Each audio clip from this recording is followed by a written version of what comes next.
In 2013, the Canadian Federation of Independent Business published a study in collaboration with KPMG, Canada's second-largest accounting firm. They compared annual regulatory costs in Canada with those in the U.S. The end result was that the cost per employee was $1,858 higher per employee in Canada. In 2021, the CFIB repeated the study, this time with new partners.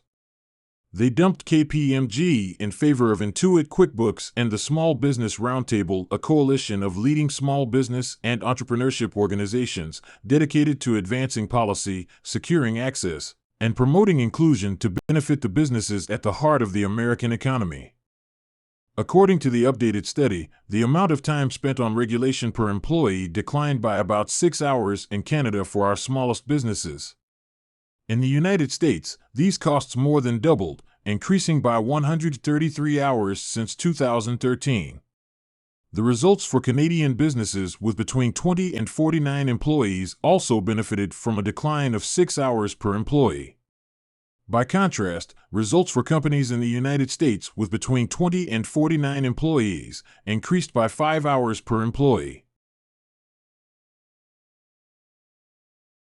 At SBA Canada, we're particularly interested in the cost of professional fees.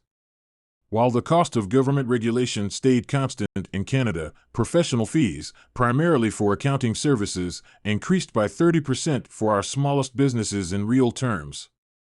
This increase coincided with the amalgamation of the three legacy accounting bodies in 2014. The prime beneficiaries of these increased costs were arguably Canada's largest accounting firms and the 13 professional regulatory bodies they controlled.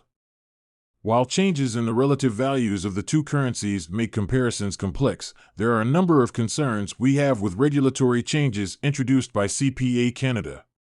First, standards for compilation engagements, which overwhelmingly affect our smallest businesses, have been increased, ostensibly to protect the public interest. Second, new competency requirements for entrance into the profession have made it difficult for the sole practitioners that make up 55% of professional firms to successfully train their replacements. These new requirements have little to do with the needs of these practitioners' small business clients.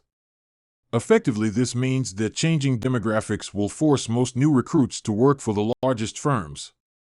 This will undoubtedly mean that professional fees for our smallest businesses will continue increasing as large numbers of aging baby boomers begin to retire, with no one to replace them.